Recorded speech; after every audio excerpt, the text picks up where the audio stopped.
కొద్ది నిమిషాలు దేవుని వాక్యాన్ని మనము ధ్యానించుకుంటూ ముందుకు వెళదాం. అయితే ప్రియులారా, ఈరోజు మరొక ఉపమానాన్ని గురించిన అధ్యయనంలో మనం ముందుకు వెళదాం. అయితే ఈరోజు చదివిన కీర్తన గ్రంథం 2వ అధ్యాయంలో కొద్ది నిమిషాలు మనము ధ్యానించి ఆ ఉపమానంలోకి వెళ్ళే ప్రయత్నం చేద్దాం. సహజంగా కీర్తనాకారుడు విషయాన్ని ఒక రకంగా వివరిస్తూ ఉన్నాడు. ఒక సహోదరుడు కూడా ఇక్కడ ఈ వచనం ఉంది కదా, మీరేంటి ఇలా వివరిస్తున్నారు అని నన్ను అడిగారు. అయితే బైబిల్లో ఉన్న దేవుని మాటలను ఆత్మ సంబంధంగా బలపరుచుకుంటకు ఉపయోగకరంగా మనము తెలియజేసుకోవచ్చు. మీ ఇంట్లో ఒకవేళ చాకు ఉందనుకోండి, సహజంగా దాంతో ఏం కొయ్యాలని మాత్రమే కొంటారు, దాన్ని కూరగాయలు మాత్రమే. పొరపాటున ఒక పురికోసు కొయ్యాలి అని అంటే కొయ్యరా, కోస్తూ ఉంటారు. ఒక్కోసారి ఫ్రూట్స్ కొయ్యమంటే కోస్తారు, ఒక్కోసారి చీరను కొయ్యమంటే. కానీ కొనింది ఉద్దేశం ఏంటి? కొయ్యడానికి. అది కూరగాయలు. కానీ అనుకూలతను బట్టి, సమయాన్ని సందర్భాన్ని బట్టి, పరిస్థితులను బట్టి వాటిని దానికి కూడా మనము వాడుతూ ఉంటాం. అలాగే కొన్ని వాక్యాలు మాకున్న అవగాహనను బట్టి, మేము చెప్పబడుతున్న వాక్యాన్ని బట్టి దానికి కూడా కొన్ని విషయాలు మేము ఏం చేస్తామంటే ఉపయోగిస్తూ ఉంటాం. అయితే ఇక్కడ కూడా ఒక విషయాన్ని నేను ఉపయోగించి ముందుకు వెళ్ళాలి అని అనుకుంటున్నా. సహజంగా భక్తిహీనులు కలిగి ఉండే ప్రవర్తనను ఇక్కడ బాగా వివరిస్తూ ఉన్నాడు. భక్తిహీనులు ఎలాగ ఉంటారంటే 1వ వచనంలో చెప్తూ ఉన్నాడు, చూడండి. అన్ని జనులు ఎలా అల్లరి రేపుచున్నారు. అంటే ఒక వ్యక్తిలో విశ్వాసము లేనట్లయితే, ఒక వ్యక్తిలో భక్తి లేనట్లయితే వాళ్ళు ఏమి రేపడానికి ప్రయత్నం చేస్తారంటే అల్లరి రేపడానికి ప్రయత్నం చేస్తూ ఉంటారు. అది మీ ఇంట్లోనా, అది వీధిలోనా, అది మీ పనుల్లోనా కాదు. విశ్వాసము లేని జనులు వారి ప్రవర్తన విధానం ఎలాగ ఉండిద్ది అంటే అల్లరి రేపుతారు. అల్లరి అంటే ఇంట్లో పిల్లలు అక్కడ ఉన్న వస్తువుని ఇక్కడ పెట్టడం, ఇలాంటి అల్లరి కాదు. అది అల్లరి అంటే గొడవలు రేపుతూ ఉంటారు. తర్వాత జనములు ఎలా వ్యర్థమైన దానిని తలంచుచున్నవి. సహజంగా భక్తి లేని వాళ్ళు చేసే పని ఏమిటి అంటే అల్లరి రేపడము. భక్తి లేని వాళ్ళు చేసే పని ఏమిటి అంటే వ్యర్థమైన దానిని బాగా ఆలోచిస్తూ ఉంటారు. వ్యర్థమైనది అంటే ఒకవేళ మీ భాషలో ఉపయోగపడింది, ఇంకా విలువ లేనిది. ఈరోజు ఒక్కోసారి మనం పండగ చేసుకున్నా చేసుకోకపోయినా డిసెంబర్ వస్తే ఇంట్లో గిన్నెలన్నీ వీధిలో వేస్తాం. ఎందుకని? ఏ ఇనప కొట్టోడుకు అమ్మాలని కాదు, వాటన్నిటిని ఏం చేయాలని. మనం ఎంత లేగిగా ఉన్నా కూడా 364 రోజులు ఒక్కరోజు శుభ్రంగా ఉండడానికి, మనతో పాటు దేన్ని శుభ్రపరచడానికి, ఇంటిని కూడా శుభ్రపరచడానికి ప్రయత్నం చేస్తాం. అదేంటమ్మా, ఏమైనా క్రిస్మస్ చేస్తున్నారంటే కాదు బ్రదరు, ఇల్లు మాత్రం గడుక్కుంటున్నాం అని అంటూ ఉంటారు. అయితే ప్రియులారా, నేను కూడా ఏం చెప్పాలని అనుకుంటున్నాను అంటే జనాలు చాలా వ్యర్థమైన ఆలోచనలు ఎక్కువ చేస్తూ ఉంటారు. ఈ వ్యర్థమైన ఆలోచనలు దేనితో బాగా చేస్తూ ఉంటారంటే ఈ యొక్క హృదయంతో చేస్తూ ఉంటారు. చేస్తూ ఉన్నప్పుడు నేను ఒక విషయాన్ని తెలియజేస్తూ ముందుకు వెళ్తా. ఇప్పటిదాకా నేను ఏం చెప్పానంటే వ్యర్థమైన వ్యక్తి అల్లరి లేపుతాడు, భక్తి లేని వ్యక్తి గొడవలు చేస్తూ ఉంటారు. భక్తి లేని వ్యక్తి వ్యర్థమైన వాటిని కూడా ఏం చేస్తాడంట, ఆలోచన అనేది చేస్తూ ఉంటాడు. ఇలా ఆలోచన చేసేవాళ్ళు, ఇలాగా చేసే వాళ్ళ గురించి కింద చెప్తూ ఉన్నాడు 3వ వచనం. భూరాజులు యెహోవాను ఆయన అభిషక్తునికి విరోధముగా నిలవబడుచున్నారు. ఇలా వ్యర్థముగా గొడవలు చేసేవాళ్ళు, ఇలా వ్యర్థమైన ఆలోచనలు చేసేవాళ్ళు భూరాజులు, భూజనులు అందరూ కూడా ఇలా ఎవరు చేసినా కూడా వాళ్ళు ఎవరికి ఎదురు నిలబడినట్లంట, దేవునికి విరోధంగా నిలవబడినట్లుగా. ఒక్కోసారి కూడా ల్యాండ్ ఇష్యూస్ వస్తూ ఉంటాయి, అంటే భూ సమస్యలు. అన్నదమ్ములు ల్యాండ్ పంచుకోవాలనుకున్నప్పుడు ఒకవేళ నాకెవరు తమ్ముళ్ళు లేడు, ఒకవేళ సపోజు ప్రేమ నేను అన్నదమ్ముళ్ళు అనుకుందాం, ఒకవేళ మా ఆస్తిని పంచుకోవాలి అని అనుకుంటే నేను ఎవరికి అనుకూలమైన వ్యక్తులను తీసుకొస్తా? నాకు అనుకూలమైన వ్యక్తుల్ని. ప్రేమ ఎవరికి అనుకూలమైన వ్యక్తులను తీసుకొస్తాడు? అనుకూలత అంటే సపోర్ట్ చేసేవాళ్ళు, అంతేనా? అంటే ఒకవేళ ఇటు ఉన్న వాళ్ళు అటు వాళ్ళని సపోర్ట్ చేస్తారా? చేయరు. ఇక్కడ కూడా ఏం చెప్తున్నాడంటే 3వ వచనంలో, భూరాజులు యెహోవాకును ఆయన అభిషిక్తునికి విరోధముగా నిలవబడుచున్నారు. ఎవరైతే గొడవలు రేపుతారో, ఎవరైతే వ్యర్థమైన వాటిని ఆలోచిస్తారో వాళ్ళు ఎవరికి వ్యతిరేకంగా నిలవబడ్డారంట? ముందుగా యెహోవాకు, అంటే తండ్రి అయిన దేవునికి. తదుపరి అభిషక్తుడు అంటే ఎవరు? క్రీస్తు ప్రభువారు. అంటే ఈరోజు మన జీవితంలో అల్లరి ఒకవేళ ఉండినట్లయితే, వ్యర్థమైన ఆలోచనలు ఒకవేళ ఉండినట్లయితే, మనము దేవునికి విరోధముగా మనం నిలవబడ్డామని ఆలోచన చేయాలి. ఇలా నిలవబడిన వాళ్ళని చూస్తే దేవుడు అక్కడ 4వ వచనం చెప్తున్నాడు, ఆకాశమందు ఆసీనుడగు వాడు నవ్వుచున్నాడు, ప్రభువు వారిని చూచి అపహసించుచున్నాడు. సహజంగా దేవుడు ఏం చేస్తున్నాడంటే ఆయనకి వ్యతిరేకంగా నిలబడిన వారిని, ఆయనకి వ్యతిరేకంగా జీవించిన వారిని, ఆయనకి వ్యతిరేకంగా ప్రవర్తించిన వారి మీద ఇక్కడ కోపపడట్లా. ఏం చేస్తున్నాడంట? నవ్వుతున్నాడు. నిజంగా నవ్వుల్లో కూడా చాలా రకాలు ఉంటూ ఉంటాయి. నవ్వు గురించి కూడా కొన్ని సామెతలు చూస్తే నవ్వు 4 రకాల. చేటేనా? ఓకే, చేటంటే చెడ్డది. అలాగే దేవుడు ఇక్కడ నవ్వుతున్నాడు. ఇది ఎలాంటి నవ్వు అంటే, ఒకవేళ భూమి మీద నన్ను నమ్మినట్లయితే, నా కుమారుణ్ణి విశ్వసించినట్లయితే, నీ జీవితంలో అల్లరి రేపగలిగిన మనసు నీలో రాదు. ఈరోజు జనులు ఎలాగ ఉండాలి అంటే, సాత్వికులు ధన్యులు. ఏంటంటే సాత్వికులు ఎలాంటి వారంట? ధన్యులు. అంటే సాత్వికము కలిగిన మనసు నీలో ఉంటే నువ్వు సంతోషంగా ఉంటావు. ఈ సాత్వికమైన మనసు నీకు ఎప్పుడు వచ్చిందంటే, దేవుడు నీకు ఇవ్వాల్సిందే, క్రీస్తు ద్వారా నీకు అది అనుగ్రహింపబడవలసిందే. కాబట్టి ప్రియులారా, ఈ భూమి మీద మన జీవితాలను మార్చుకోవాలన్న ఆశ నీలో ఉంటే, ఈరోజు నిజంగా ఒక్కోసారి చిన్నపిల్లల్ని మనం కంట్రోల్ చేయాలనుకుంటూ ఉంటాం. బెత్తము వాడినంత మాత్రాన వాళ్ళు ఏమి కంట్రోల్ చేయలేం. ఒకవేళ ఏమైనా కొనిచ్చినంత మాత్రాన వాళ్ళని కంట్రోల్ చేయలేం. వాళ్ళని ఎలా కంట్రోల్ చేద్దామన్నా కూడా మన వల్ల కాదు. ఒకవేళ వాళ్ళ ముందు ఒక టీచర్ని నిలవబెడితే ఇప్పుడు అల్లరి చేస్తారా? పోనీ మన దగ్గర చేసి అంత చేస్తారా? చేయరు. అంటే ఎవరి ముందు నిలవబడితే మౌనంగా ఉంటారో వాళ్ళ ముందు వాళ్ళని నిలవబెట్టాలి. దేవుడు కూడా ఇక్కడ ఏం చెప్తున్నాడంటే, భూమి మీద నీవు ఉన్నావు, నేను ఉన్నా. అయితే నువ్వు నాకు ఎదురుగా నిలబడకూడదు, నాతో నిలబడాలి. దేవుడు కోరిక ఏమిటి అంటే, దేవుడికి ఎదురుగా నువ్వు నిలబడాలని ఆయన కోరిక లేదు.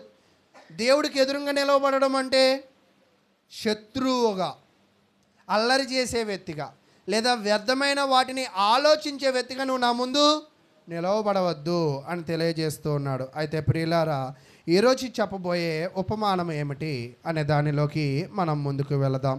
చూడండి, ఈరోజు నేను చెప్పాలనుకుంటున్న ఉపమానం ఏమిటి అంటే, ఈ ఉపమానాన్ని మనము ధ్యానించే ముందుగా లూకాసు వార్త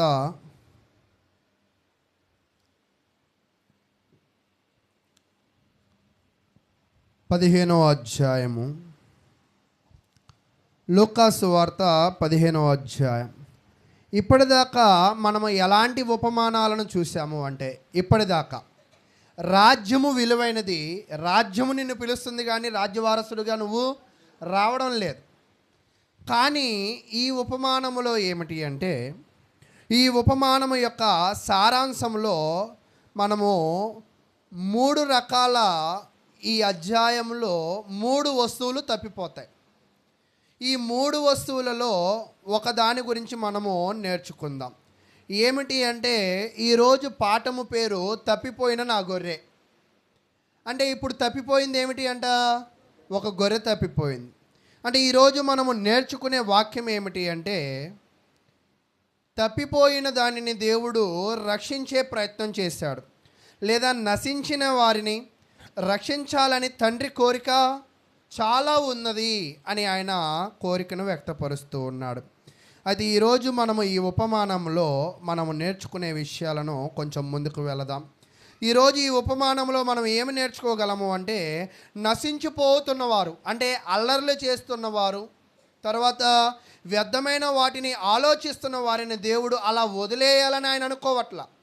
ఆయన ఏం చేయాలనుకుంటున్నాడంటే, వాళ్ళు నశించిపోకుండా, వారు తప్పిపోకుండా, వారు చెడు మార్గముల్లో వెళ్ళకుండా వాళ్ళని కాపాడాలని చాలా ప్రయాసపడుతున్నాడు. ఎంతలాగా ప్రయాసపడుతున్నాడో ఈరోజు చదవబోయే ఉపమానము ఎంత ప్రేమను చూపుతున్నాడో, ఎంత ఆరాట పడుతున్నాడో, ఎంత ఆప్యాయతను కనపరుస్తున్నాడో ఈ ఉపమానంలో మనము నేర్చుకుందాం. అయితే ప్రియులారా, ఇలాగా చూడండి, లూకాసు వార్త 15వ అధ్యాయము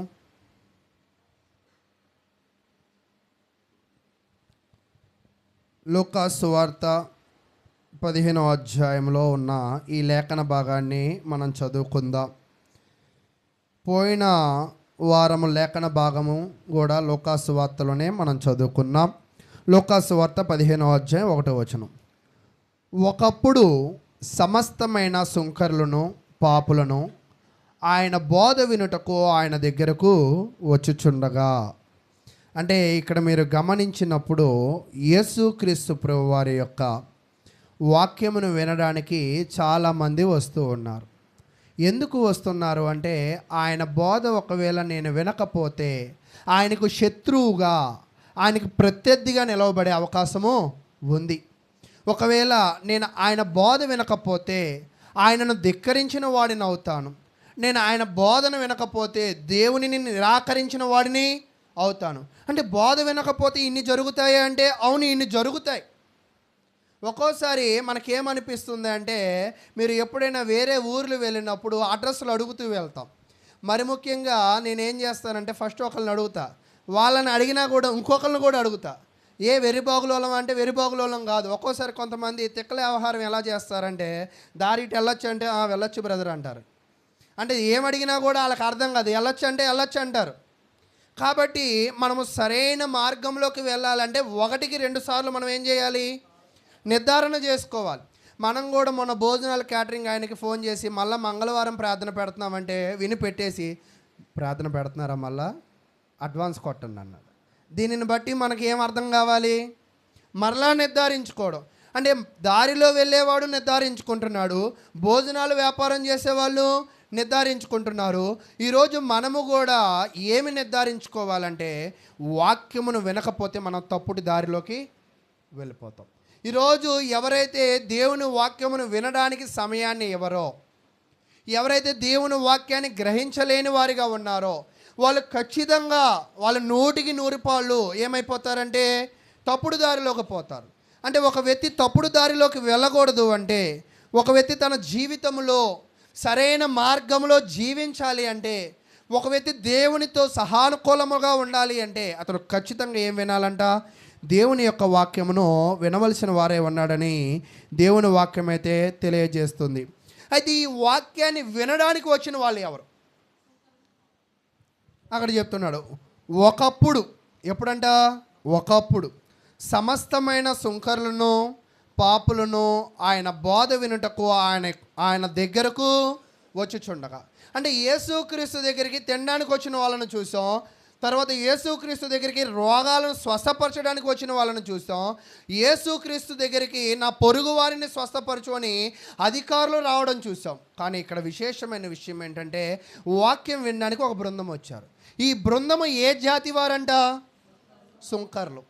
సుంకర్లు మరియు సుంకర్లను పాపులను, అంటే వీళ్ళు కలిసి వచ్చారు. ఈరోజు నిజంగా మనం అనుకుంటూ ఉంటాం కదా, మన పక్కన వాళ్ళకి ఖచ్చితంగా ఒక లింక్ ఉంటుంది. లింక్ ఉండబట్టే పక్కన కూర్చోగలం. ఒకవేళ లింక్ లేకపోతే పక్కన ఎన్నడూ కూడా కూర్చోలేం.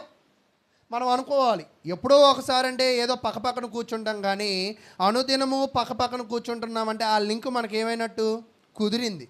కుదరకపోతే వీళ్ళ దగ్గర కూర్చోకూడదు అని అనుకుని వెళ్ళిపోతూ ఉంటారు కొంతమంది. ఇప్పుడు సుంకర్లతో లింక్ ఎవరికి ఉంది అంటే, ఈ సుంకర్లు పాపులు ఒక జాతి కలిగిన వాళ్ళే. అంటే ఎలాగా? కొంతమంది ఒక ఆమె చెప్పింది, ఇత్తడి బిందు దగ్గర స్టీల్ బిందుల దగ్గర పెట్టాలి, అంతేనా?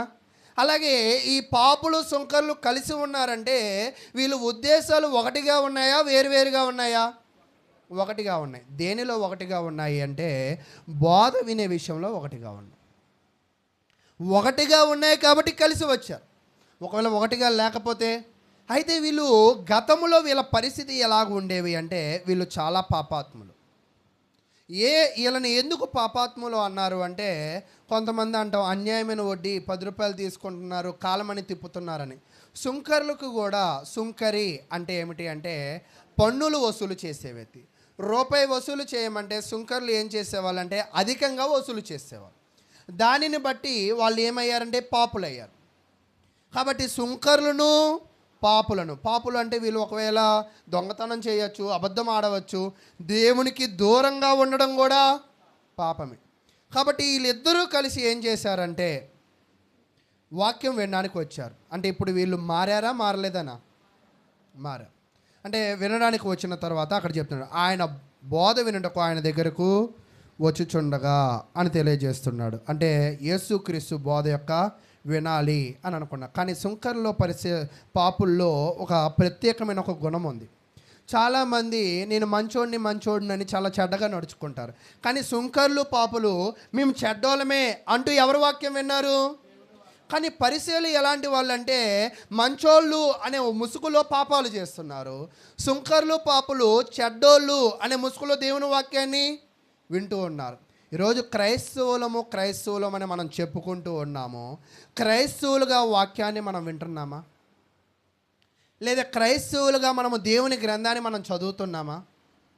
కాబట్టి ఈరోజు మనం నేర్చుకోవాల్సిన విషయం ఏమిటి అంటే దేవుని బోధ వినడము చాలా అవసరము, దేవుని బోధ చదవడము కూడా అంతే అవసరము.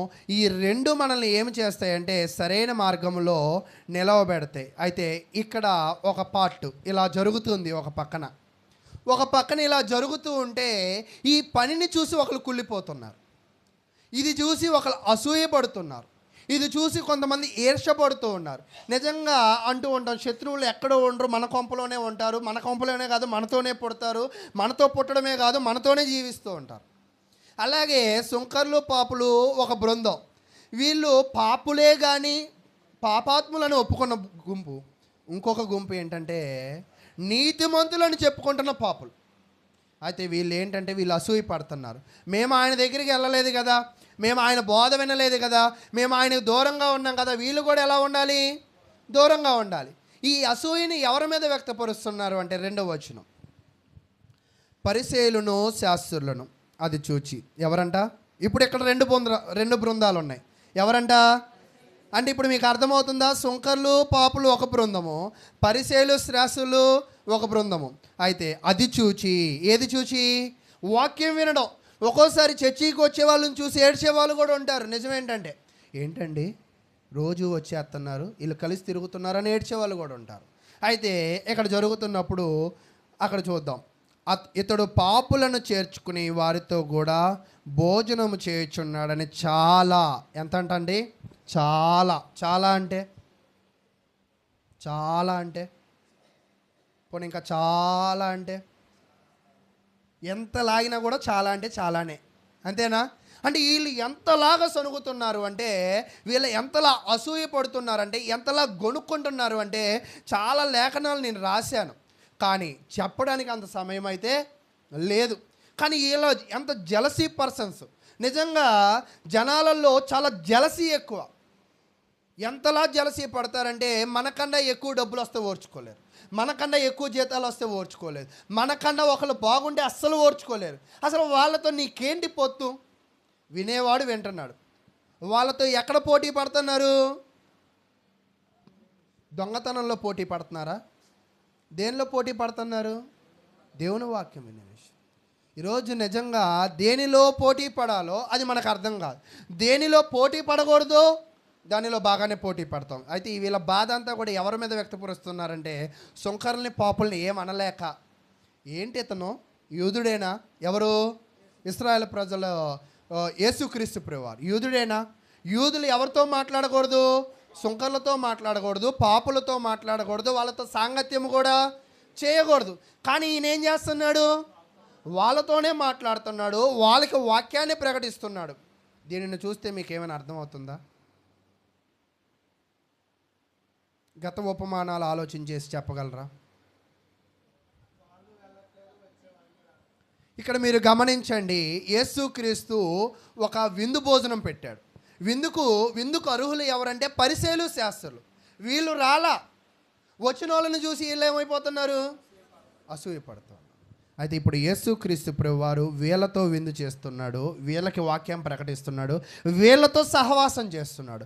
మనం ఇక్కడ అర్థం చేసుకోవాల్సిన విషయం ఏమిటి అంటే, విందుకు రాకముందు వాళ్ళు పాపులే, విందుకు రాకముందు వారు సుంకర్లే. కానీ విందుకు వచ్చాక, వాక్యమును విన్న తర్వాత, బోధకు లోబడ్డాక వాళ్ళలో ఉన్న పాపాన్ని కొంచెం ఒకేసారి ఎవరు దూరము చేసుకోలేరు. కొంచెం వాళ్ళు దూరం చేసుకుంటున్న పరిస్థితులు. అయితే అప్పుడు ఇదంతా యేసుక్రీస్తు గ్రహించి ఒక ఉపమానం చెప్పాలనుకున్నారు. యేసుక్రీస్తు ఉపమానం ఎందుకు చెప్పేవాడంటే, అక్కడ పరిస్థితులను బట్టి ఒక వాక్యం చెప్పేవాడు. ఈరోజు ఒకవేళ భార్యాభర్తలు మీ ఇంట్లో కొట్టుకుంటున్నారు అనుకుందాం. మీ ఇంటికి వచ్చి భార్యాభర్తలు కొట్టుకోకూడదు, భార్య అడ్డదిడ్డంగా మాట్లాడకూడదు, భర్తకి లోబడాలి అని ఒకవేళ నేను అక్కడ వాక్యం ప్రకటిస్తే మొట్టమొదటిగా కోపం ఎవరికి వచ్చింది? భార్యకేనా? సరే.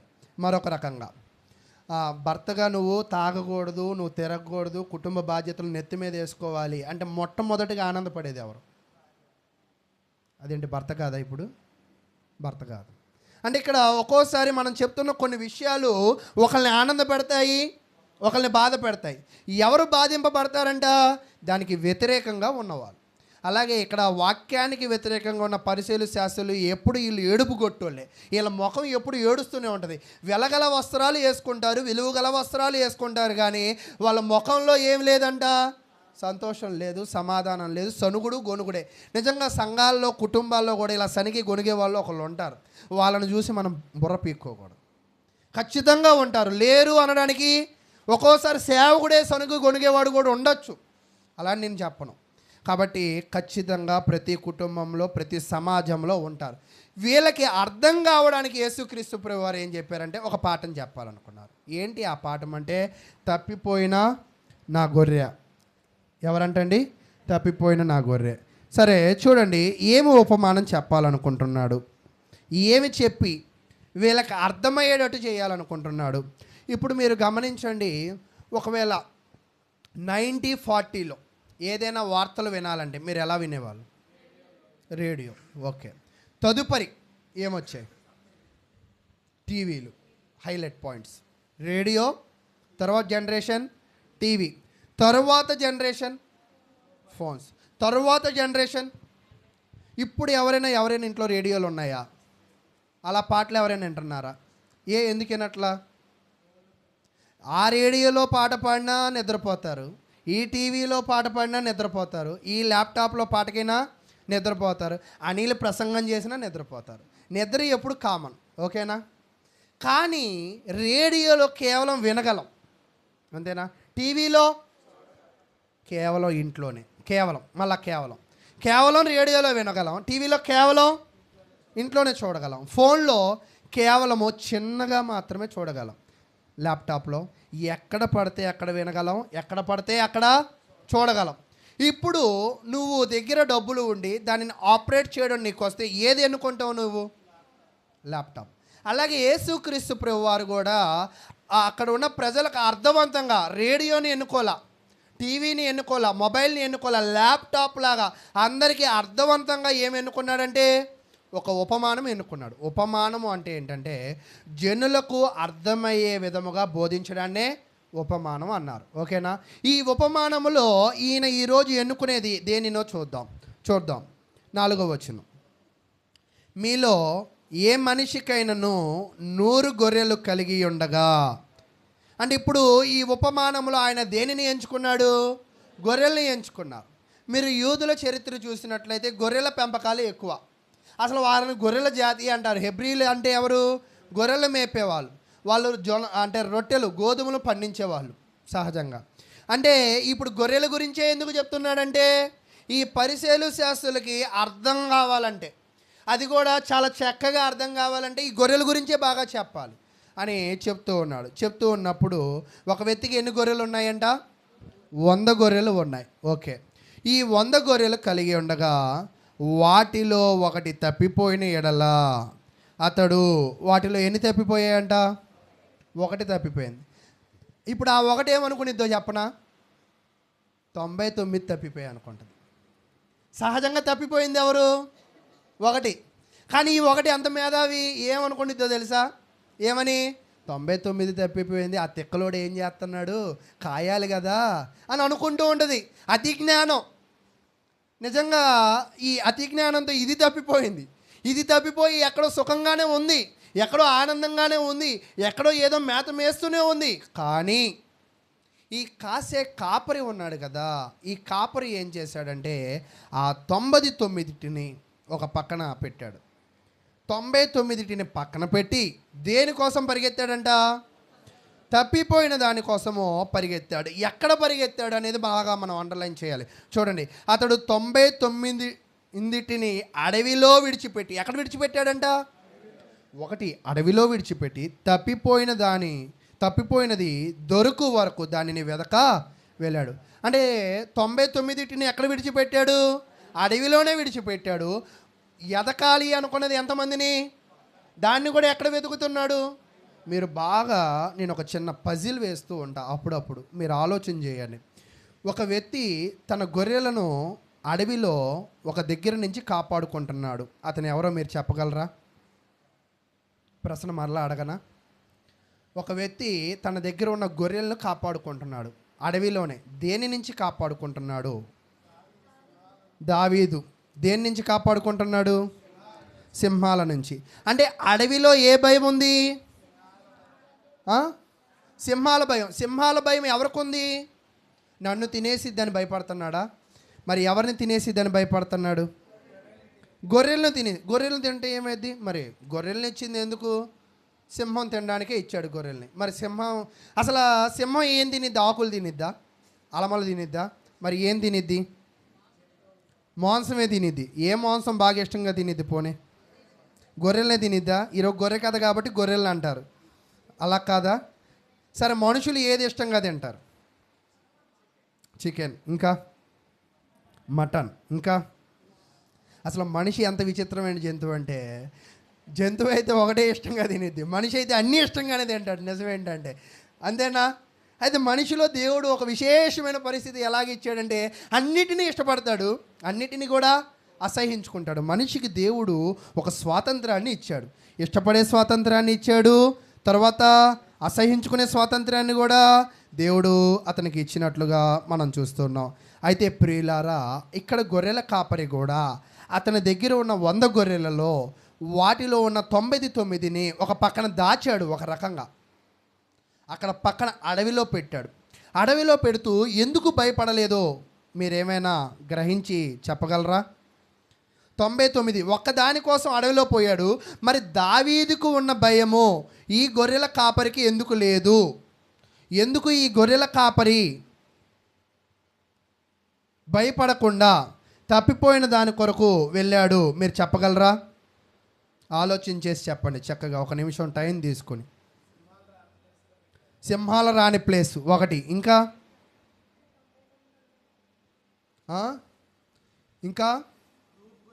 గ్రూపుగా ఉన్నాయి కాబట్టి, ఇంకా ఏంటో అన్ని ప్రేమే చెప్తున్నాడు, ఇంకెవరు చెప్పట్లా. చెప్పండి. ప్రేమే ఫస్ట్ అయితే. ఓకే, ఇంకా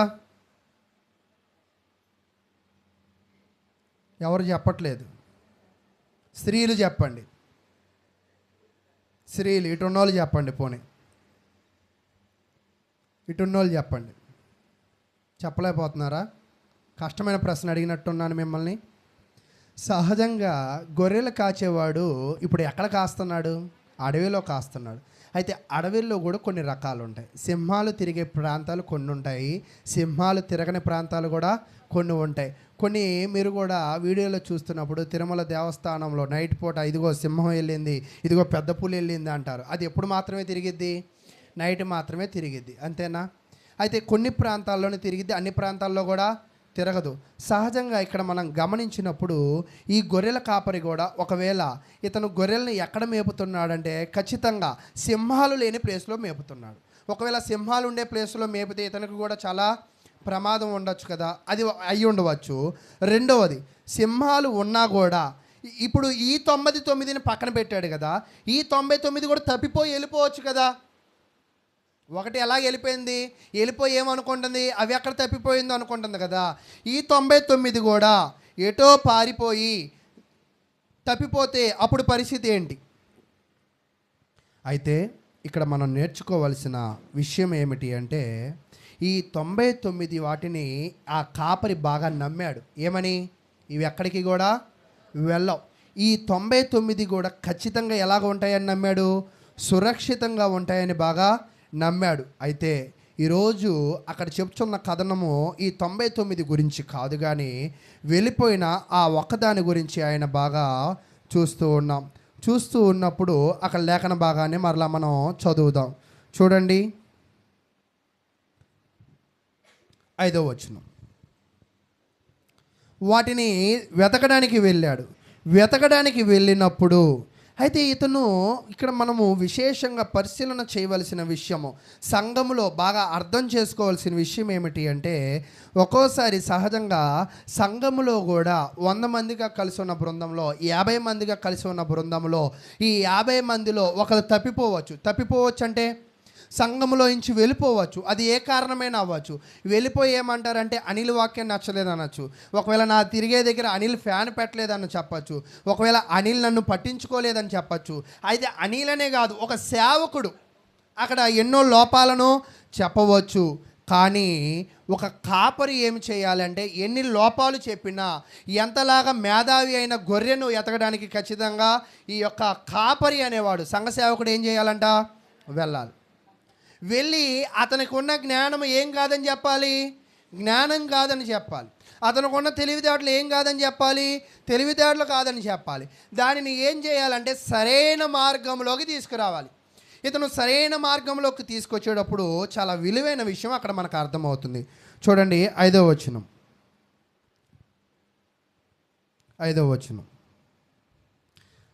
అది దొరికినప్పుడు, ఏది దొరికినప్పుడు? తప్పిపోయిన గొర్రె దొరికినప్పుడు సంతోషముతో దానిని తన భుజముల మీద వేసుకుని ఇంటికి వచ్చి తన స్నేహితులను పొరుగు వారిని పిలిచి, ఇక్కడ మీరు గమనించండి, 99 సురక్షితంగా ఉన్నాయి, పోతే పోయింది, నా మాట వినలేదు, నా యొక్క అడుగుజాడలో నడవలేదు, అది పోతే పోయింది అని ఆయన అక్కడ ఆగల. అడవిలో రిస్క్ తీసుకుని ఏం చేశాడంట? అది వెతకడానికి వెళ్ళాడు. వీటినైతే సురక్షితంగా ఉంచాడు. కానీ వెతకడానికి వెళ్ళేటప్పుడు తన జీవితంలో సింహం ఎదురవ్వచ్చు, తన జీవితంలో తోడేళ్ళు ఎదురవ్వచ్చు, తన జీవితంలో ఎలుకబంట్లు కూడా ఎదురవ్వచ్చు. ఎన్ని ఎదురైనా కాపరి అనేవాడు తప్పిపోయిన దానిని బాగు చేయడానికి, తప్పిపోయిన దానిని సరైన మార్గంలో పెట్టడానికి, జ్ఞానవంతుడిని అని చెప్పుకున్న ఆ గొర్రెను మరలా తీసుకురావడానికి ఈ కాపరి ఏం చేయాలంట? బాగా సాహసం చేయాలి. ఏం చేయాలి? సాహసం అంటే సరే ఏంటి ఇతను చేసే సాహసం మీరు చెప్పండి. గొర్రెల కాపరి ప్రమాదకరమైన ఊబులు ఉంటాయి. ఏనుగులను దించడానికి ఉండవలసిన రంధ్రాలు ఉంటాయి, అంతేనా? సింహాలు తిరిగిన ప్రాంతాలు కూడా ఉంటూ ఉంటాయి. అయితే ప్రియులారా, వీటన్నిటికీ కూడా అతను ఏమవ్వకూడదంట? భయపడకుండా ఎవరి దగ్గరికి వెళ్ళాలి? ఇప్పుడు ఆ తప్పిపోయినది ఎక్కడ ఉన్నదో ఖచ్చితంగా దాని దగ్గరికి అతను వెళ్ళవలసిన వాడే ఉన్నాడని దేవుని వాక్యం అయితే ఇక్కడ వివరిస్తూ ఉంది. అయితే ప్రియులారా, కాపరి ఇక్కడ చాలా తెలివైన వాడు, లేదా కాపరి ఇక్కడ చాలా ధైర్యవంతుడుగా మనకి కనపడుతూ ఉంది. కాబట్టి ఇక్కడ మనకేం చెప్పాలనుకుంటున్నాడంటే, దేవుడు మనకు చెప్పవలసిన విషయం ఆయన ఏమనుకుంటున్నాడు అంటే, కాపరి అనేవాడు చాలా ఎలా ఉండాలంట? ధైర్యముగా ఉండాలి. ధైర్యముగా ఉండడమే కాదు, తప్పిపోయిన దానికోసము ఎంతలాగా అయినా కష్టపడి దానిని ఏం చేయాలంట? వెదకవలసిన వాడై ఉన్నాడని దేవుని వాక్యం ద్వారా మనం ఈరోజు నేర్చుకునే వారమై ఉన్నాం. అయితే ప్రియులారా, ఈ కథనంలో మరలా మనం పరిశీలన చేస్తున్నప్పుడు ఏం జరుగుతుందో మరలా కొంచెం ముందుకు వెళ్ళి చదువుదాం. చూడండి, ఇప్పుడు 5వ వచనాన్ని చదివాం కదా.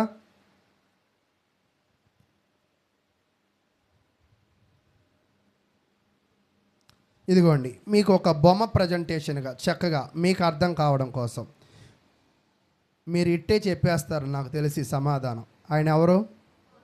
కాపరి. అర్థమైందా? ఎన్ని గొర్రెలు కాయడానికి వెళ్ళాడు?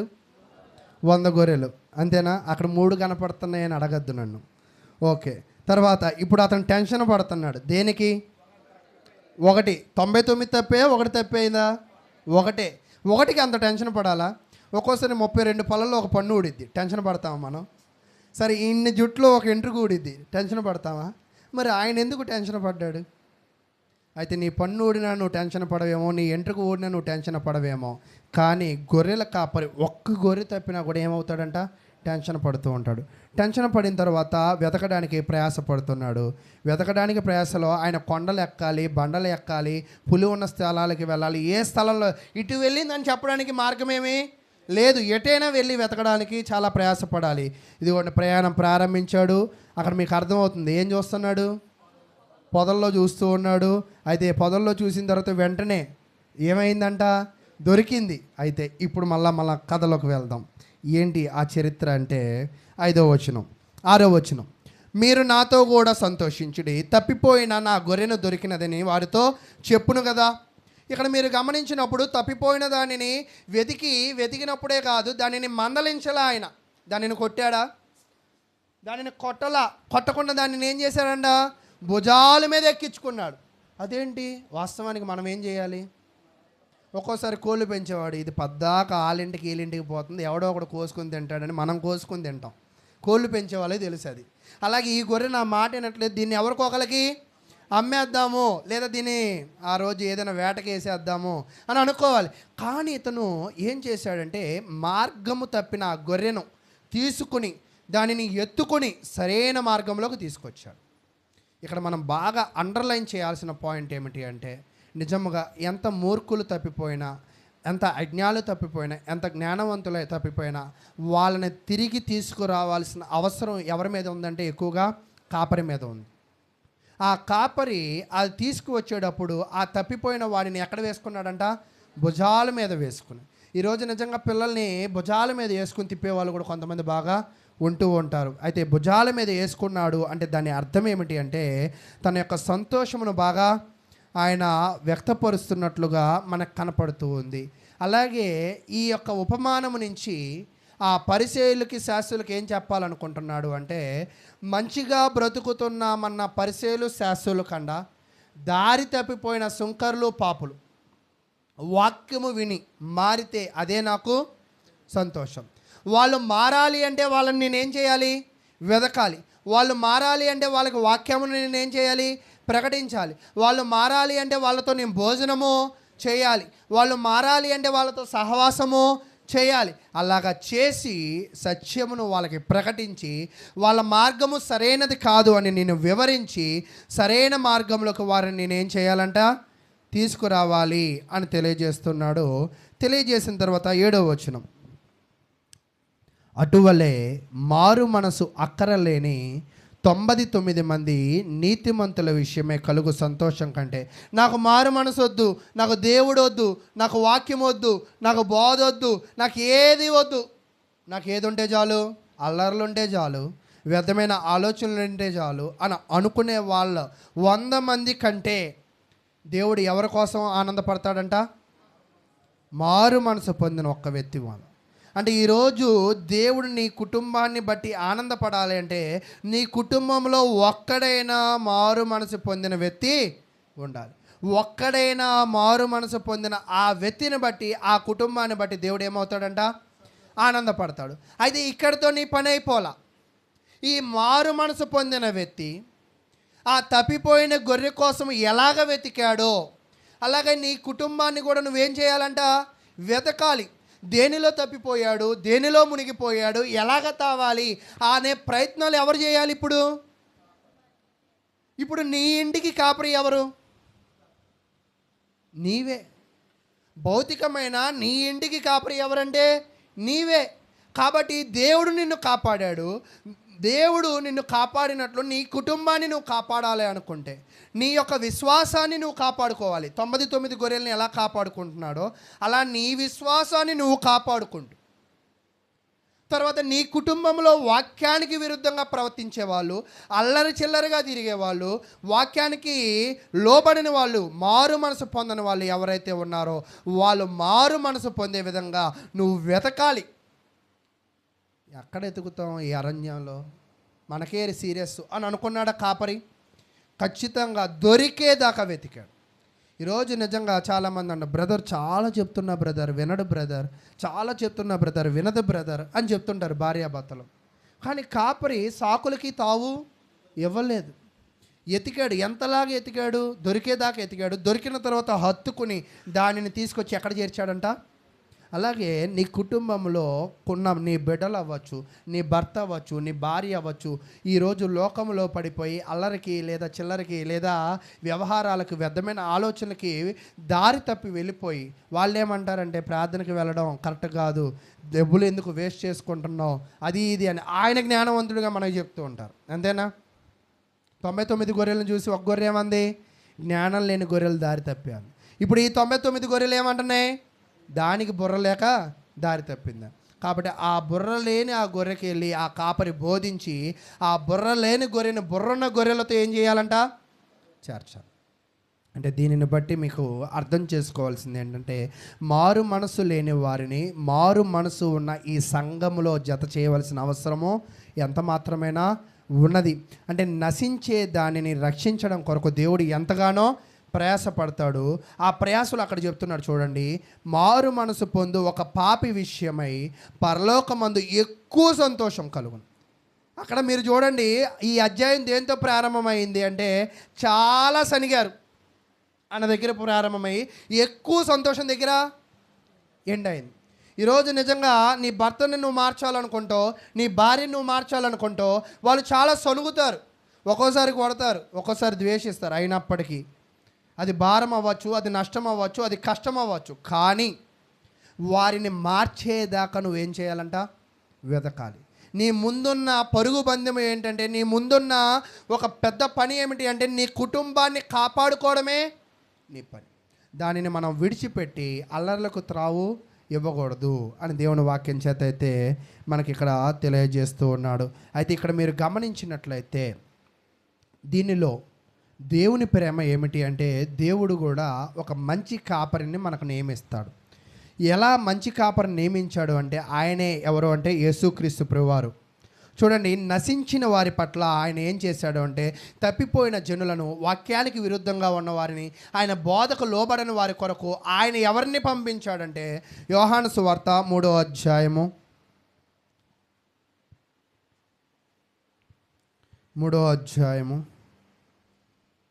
16వ వచనం.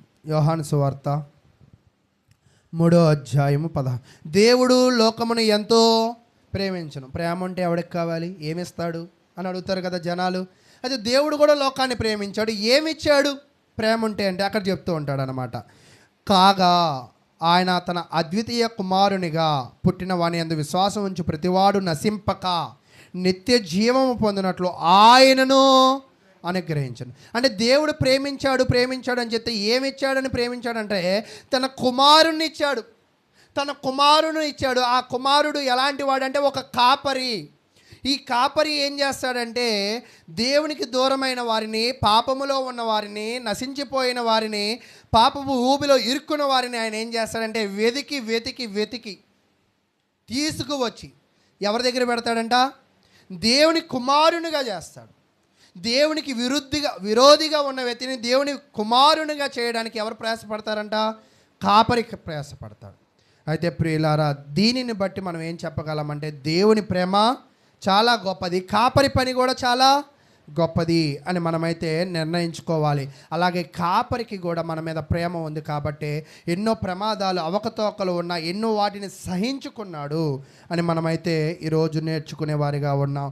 అయితే చూడండి, అదే లూకాసు సువార్త 19వ అధ్యాయం.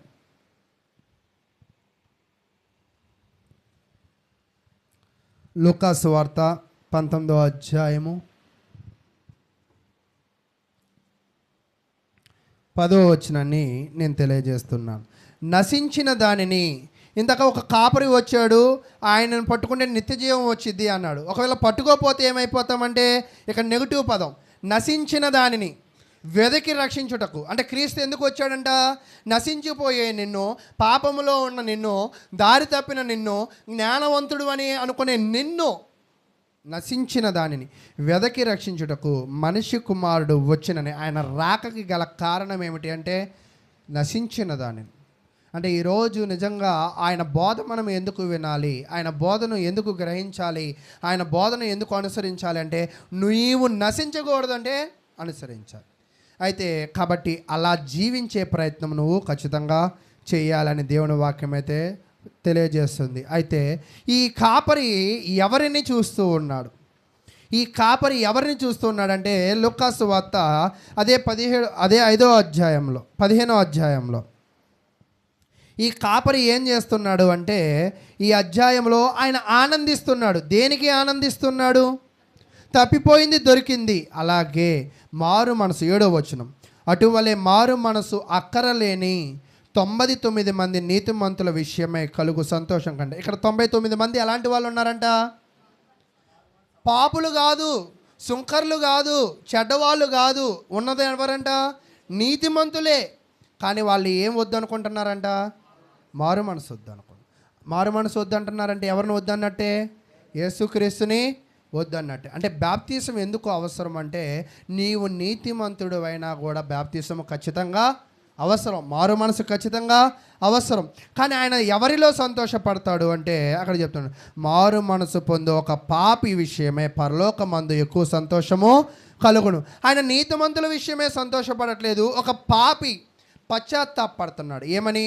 నేను పాపం చేశాను, నేను తప్పు చేశాను, దేవునికి విరుద్ధంగా జీవిస్తున్నాను, దేవునికి విరుద్ధంగా చేస్తున్నానని అని ఎవరైతే గ్రహిస్తారో, ఎవరైతే మారతారో వాళ్ళని బట్టి ఎక్కువగా ఏం చేస్తాడంట? సంతోషపడతారు. అంటే ఇక్కడ మీరు బాగా అర్థం చేసుకోవాల్సిన విషయం ఏంటంటే మనము దేవుణ్ణి టెమిట్ చేయాలని ఏవో వెలగల వస్త్రాలు ఇచ్చి నేను దేవుడికి ఇచ్చా అని అనుకుంటాం.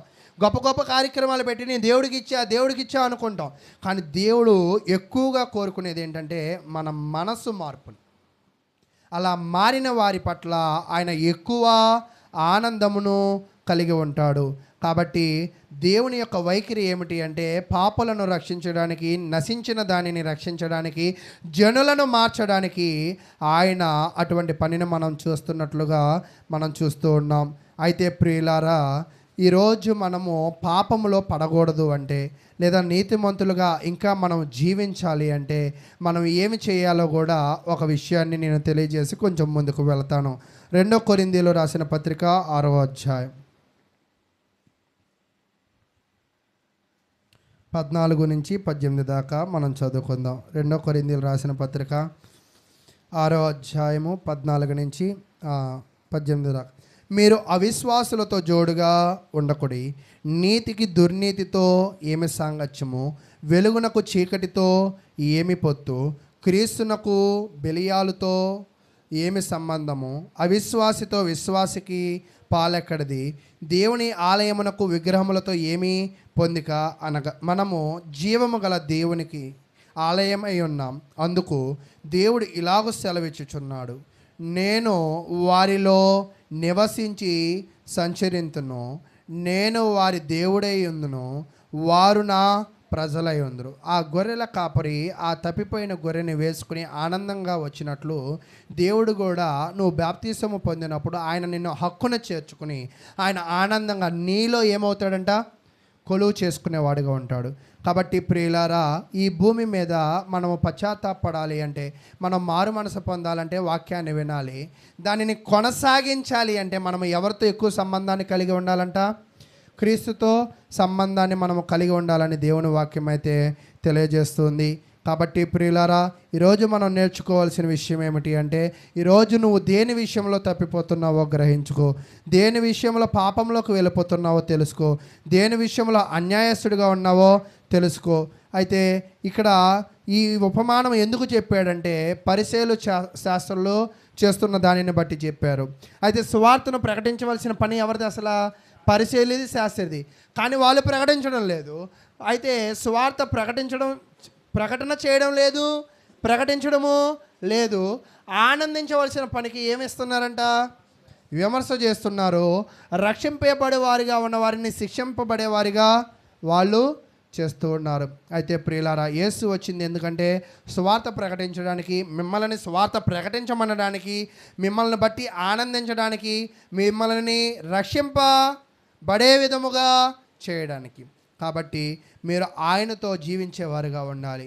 అయితే మీరు కూడా ఆయనతో జీవిస్తున్నప్పుడు, మీరు కూడా మారు మనసు పొందినప్పుడు, మీరు కూడా ప్రార్థనలకు వెళుతున్నప్పుడు, మీరు అన్యాయాన్ని విడిచిపెట్టినప్పుడు మీ జీవితంలో కూడా ఎవరు ఎదురవుతారంటే, చూడండి మత్తయి సువార్త 9వ అధ్యాయం.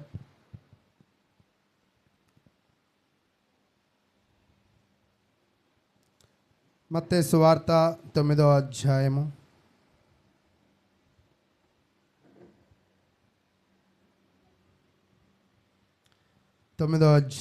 11వ వచనాన్ని మనం పరిశీలన చేద్దాం. మత్తయి సువార్త 9వ అధ్యాయం 11. పరిసయ్యులు అది చూచి, ఏది చూచి? వాక్యము ప్రకటిస్తున్నప్పుడు, సుంకర్లు పాపులు విన్నప్పుడు, వాళ్ళతో కలిసి తిరుగుతున్నప్పుడు, వాళ్ళు భోజనం చేయడం చూసి, మీ బోధకుడు సుంకర్లతోనూ పాపులతోనూ కలిసి ఎందుకు భోజనం చేయుచున్నాడని ఆయన శిష్యులను అడిగిరి. ఈరోజు నిజంగా నువ్వు కూడా ప్రార్థనకు వెళుతున్నప్పుడు, అక్కడికి ఎందుకు వెళ్తున్నావు, ఇక్కడికి రావచ్చు కదా, అది ఎందుకు చేస్తున్నావు, ఇది చేయొచ్చు కదా, అక్కడ ఎందుకు ఇన్వెస్ట్మెంట్ పెడుతున్నావు, ఇక్కడ పెట్టచ్చు కదా అని చాలామంది మిమ్మల్ని అడిగే వాళ్ళుగా కూడా ఉండవచ్చు. అయినప్పటికీ కూడా నీ కాపరి నువ్వు తప్పిపోయినప్పుడు భుజాల మీద వేసుకుని ఆయన సంతోషం ఎలా పడుతున్నాడో దాన్ని నువ్వు చూడు. అలా నువ్వు చూడగలిగినట్లయితే నువ్వు నీ జీవితంలో ఇతరుల మాటలను పట్టించుకునేవాడిగా ఉండవని దేవుని వాక్యం అయితే తెలియజేస్తుంది. ఇక్కడ మీరు గమనించినప్పుడు సుంకర్లు పరిసయ్యులు యేసుక్రీస్తుని ఎంత సొనిగినా, ఎంత గొనిగినా, ఎంత ఇబ్బంది పెట్టినా ఆయన గురి మాత్రం దేని మీద ఉన్నది అంటే తప్పిపోయిన వారి మీద, నశించిపోయే వారి మీద, పాపుల మీద ఉంది. వాస్తవానికి సుంకర్లు పాపులు ఎలా చూస్తారంటే వాళ్ళని దేశద్రోహులుగా చూస్తారు. వారిని ఎలాగ చూస్తారంటే అధిక పాపులుగా చూస్తారు. అటువంటి అధిక పాపులతో, అటువంటి అధిక దేశద్రోహులతో ఎవరు సహవాసం చేశారు? యేసుక్రీస్తు. దీనిని బట్టి ఏం చెప్పాలనుకుంటున్నాడంటే యేసుక్రీస్తు, ఎంత గొప్ప పాపముతో నీవు వచ్చినా కూడా నా బోధ వింటే, నా బోధ అనుసరిస్తే ఆ పాపాలు ఏమవుతాయంట? కడగబడతాయి. నీకు మారు మనసు లభిస్తూ ఉంది అని తెలియజేస్తున్నాడు. అసలు ఎందుకు వీళ్ళంత ఘోర పాపులుగా ఎంచుతున్నారు అంటే, ఈ సుంకర్లు పాపులు వ్యక్తిగత లాభాల కోసం పనిచేసేవాళ్ళు. దేనికోసం అండి? వ్యక్తిగత లాభాల కోసం.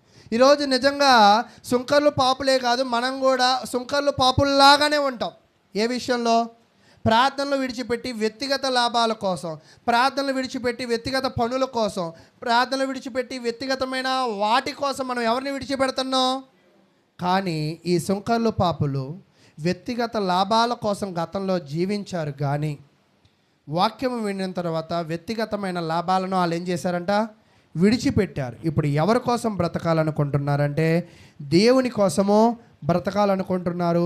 వాళ్ళు దేనిలో వారసుడు అవ్వాలనుకుంటున్నారంటే దేవుని రాజ్యంలో వారసుడు అవ్వాలనుకుంటున్నాడు. వాళ్ళు ఎవరితో సహవాసం చేయాలనుకుంటున్నారంటే నీతిమంతులైన 99 గుంపులతో సహవాసం చేయాలనుకుంటున్నాడు. ఇప్పుడేమనుకుంటున్నాడంటే నాకున్న జ్ఞానమే కాదు. ఎవరిది జ్ఞానం అంటే ఆ 99 మందిదే జ్ఞానం. ఎందుకు ఈ 99 మంది జ్ఞానమే అంటే కాపరి మాట విన్నాయి, జ్ఞానంగా వ్యవహరించాయి, మారు మనసు పొందే. కాబట్టి ఈ 99 గొర్రెలదే సరైన జ్ఞానమని అప్పుడు ఎవరు తెలుసుకున్నారు? ఈ తప్పిపోయిన గొర్రె తెలుసుకుంది. అలాగే బాప్తిసము పొందిన మనము కూడా మనం నేర్చుకోవాల్సిన విషయం ఏంటంటే మన పాప జీవితాలు ఎంత పెద్దవైన పాపం అవ్వచ్చు, దాన్ని మనం విడిచిపెట్టిన తర్వాత దాని జోలికి ఎన్నడూ కూడా వెళ్ళకూడదు. వాటితో సహవాసం కూడా మనం చేయకూడదు. అలా ఒకవేళ నువ్వు చేసినట్లయితే ఎన్నడూ కూడా నీ జీవితంలో ఏం చేయలేవంటే ఎదగలేని పరిస్థితిలో పడుతూ ఉంటావు. కాబట్టి ఇక్కడ ఈ ఉపమానం నుంచి మనం నేర్చుకోవాల్సిన విషయం ఏంటంటే తప్పిపోయిన దానిని ఆయన ఏం చేశాడంటే మార్చాడు. అక్కడ అండర్లైన్ చేశాను చూడండి. దారి తప్పి పాపములో పడిపోయిన వారి కంటే మనమేదో మంచివారమని వ్యర్థంగా ఊహించుకుంటూ వారిని చిన్నచూపు చూడడం తగదు. ఈరోజు చాలామంది పరిచయలు శాస్త్రుల వలె నేను నీతిమంతుణ్ణి, నేను భక్తిపరుణ్ణి, నేను సీనియర్ని, మా ఇంట్లో 10 బైబిళ్ళు ఉన్నాయి, ప్రార్థన కోసం నేను ఎంతో ఖర్చు పెడతా, మా ఆవిడ చేసిద్ది, మా ఆయన చేసిద్ది, మా పిల్లలు చేస్తారు, ఇలా అనుకోవడానికి లేదు, ఎవరిని ధిక్కరించడానికి లేదు. కాబట్టి ప్రియులారా, ఈరోజు మనం నేర్చుకోవాల్సిన విషయం ఏమిటి అంటే, మనము మంచివారమని పాపంలో ఉన్న వారిని మనం ఏం చేయకూడదంట, చెడ్డగా మాట్లాడకూడదు. తర్వాత ఈ గొర్రెలు ఎవరిని సూచిస్తున్నాయో వివరించే అభిప్రాయాలు 2 ఉన్నాయి. 1 పాప విముక్తి లేనివారు, 2 దారి తప్పి తిరిగే క్రీస్తు విశ్వాసులు. ఈరోజు పరిసయ్యుల శాస్త్రులకి పాప విముక్తి లేదు. ఎందుకని? మేము నీతిమంతులము, మేము గొప్పవాళ్ళము, మేము పవిత్రులం అనుకుంటున్నారు. ఈరోజు ఇక్కడ కూర్చున్నప్పుడు నీవు కూడా ఏమనుకోవాలంటే, నాలో లోపాలు ఉన్నాయి, నాలో సమస్యలు ఉన్నాయి, ఇవి తీర్చుకోవాలనుకో. అప్పుడు ఆ వాక్యం నీకేమైందంటే నీ హృదయాల్లో చొచ్చుకునేది. అప్పుడు ఎన్నడూ కూడా విననీయకుండా నీ శరీరం నిన్ను ఆటంకము పరచలేదు. అయితే ఎవరికి విముక్తి ఉన్నది అంటే, క్రీస్తు యొక్క విశ్వాసులకు మాత్రమే విముక్తి ఉందని దేవుడి వాక్యం అయితే తెలియజేస్తున్నాడు. కాబట్టి దీనిని బట్టి క్రీస్తులో ఏమున్నదంటే, దేవుని యొక్క వాత్సల్యమును మనం చూస్తాం. వాత్సల్యం అంటే వాత్సల్యము, జాలి. అంటే ఈరోజు తప్పిపోయిన ప్రతి ఒక్కరిని పట్టుకోవాలనుకుంటాడు. ఒకటే తప్పిపోయింది, ఒకవేళ 99 తప్పిపోయిన వాటన్నిటిని కూడా ఏం చేస్తాడంటే కాపరి వెతుకుతాడు. ఈరోజు నిజంగా నీవు కూడా ఎలాగ ఉండాలంటే, నీ కుటుంబంలో ఎవరు తప్పిపోయారో నువ్వే తెలుసుకోవాలి. నీ కుటుంబంలో ఎవరు నశించిపోతున్నారో నువ్వే గ్రహించాలి. నీ కుటుంబంలో ఎవరిని రక్షించాలో నీవే తెలుసుకోవాలి. వాటన్నిటిని బట్టి నువ్వు వాళ్ళని ఏం చేయాలంటే సంఘంలో జతపరచాలి. ఒక వ్యక్తి సంఘంలో జతపరచాలి అంటే అతను ఖచ్చితంగా వాక్యము వినాలి, విశ్వసించాలి, మారు మనసు పొందాలి, ఒప్పుకోవాలి, బాప్తిసం పొందాలి. అలా కాదు, ఇట్టే అయిపోవాలి. మమ్మల్ని ముంచండి అంటే మేము ముంచుతాం, కానీ వాళ్ళు ఎప్పటికీ వినలేరు. వాళ్ళు ఎప్పుడు విశ్వాసంగా బతకలేరు, వాళ్ళు ఎప్పుడు మార్పు చెందలేరు, వాళ్ళ పాపాలు ఏమి కూడా క్షమింపబడవు. మరి మునిగంగా అంటే నువ్వు మునిగావు అంతే. మన ఇంట్లో చెంబుడు నీళ్లు పోసుకుంటే ఎలాగో, మనం కిష్లోకి వెళ్ళి మునిగితే ఎలాగో, గోదావరిలోకి వెళ్ళి మునిగితే ఎలాగో, లేదా తుంగభద్రకి వెళ్ళి మునిగితే ఎలాగో, మునిగితే మునిగినట్టే. కానీ పాపాలు ఏమి కూడా పాపాలు ఎప్పుడు పోతాయంటే పశ్చాత్తాపడాలి. పశ్చాత్తాపం అంటే తప్పని తెలుసుకోవడం. ఈరోజు బాప్తిసం పొంది నేను చేసే పనులు తప్పే లేదు అని అనుకుంటే అసలు నువ్వే తప్పుడు వ్యక్తివి. ఒకడు అంటూ ఉంటాడు యోహాను రాసిన పత్రికలో, నేను ఎన్నడూ అబద్ధం ఆడలేదంటే నువ్వే గొప్ప అబద్ధికుడివి. అలాగే ఈరోజు నిజంగా మనలో కూడా ఏవో లోపాలు ఉంటాయి. వాటిని మనం తెలుసుకుని సరైన మార్గంలో మనం జీవించవలసిన వారమై మనం ఉన్నామని దేవుని వాక్యం అయితే తెలియజేస్తుంది. ఇది తెలియజేయడానికి ముందుగా చివరిగా మత్తయి సువార్త 18వ అధ్యాయం.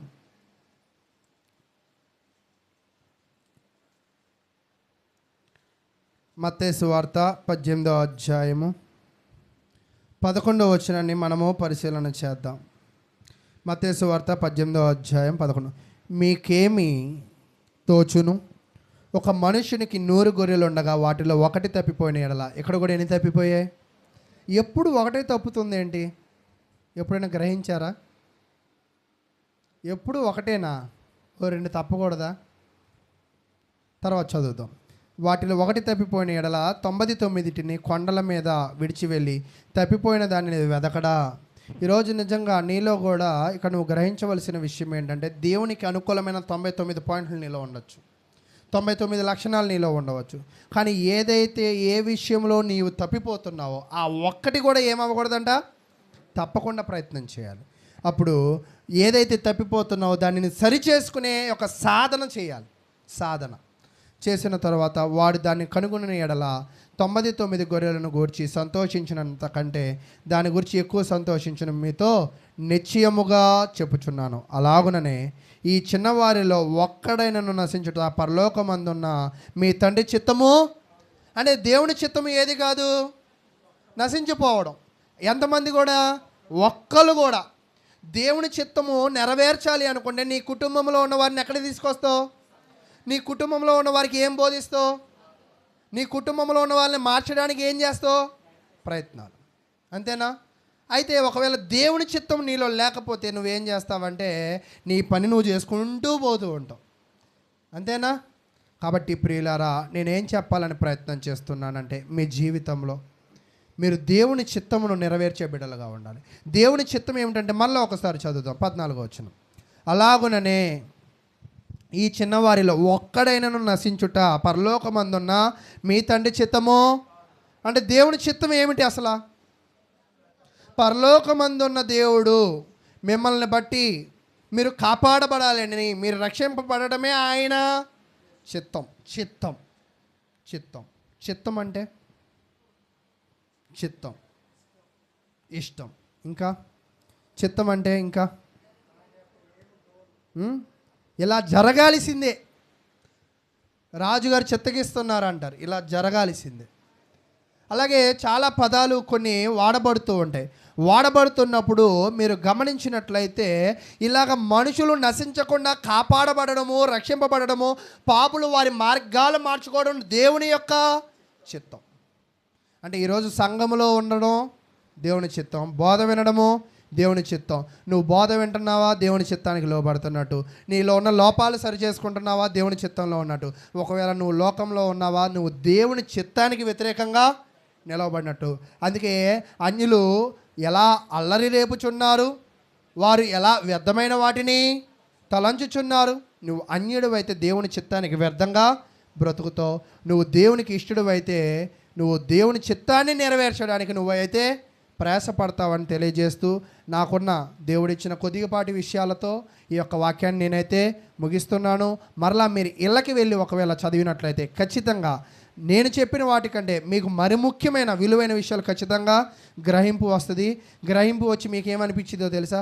ఇలా చెప్తే బాగుండు కానీ అనిపిస్తుంది ఖచ్చితంగా. కాబట్టి దేవుడు అది నీకు ఇచ్చిన తలంపు, నాకు ఇచ్చిన తలంపును బట్టి నేను చెప్తా. నేను కూడా ఇదంతా అయిపోయిన తర్వాత ఇంటికి వెళ్ళి చూస్తా ప్రసంగంలో అన్నీ చెప్పానా లేదా అని. రాసేది చాలా రాస్తా, చెప్పేది అన్నీ చెప్పలేను. అలాగే నిజంగా ఈ సమయంలో ఏది అవసరమైందో అదే పలికిస్తాడు. నేనేదో పాడాలనుకుంటా, కానీ పాడిచ్చేది ఎవరు? పాడేది నేనే, పాడిచ్చేది నేను కాదు.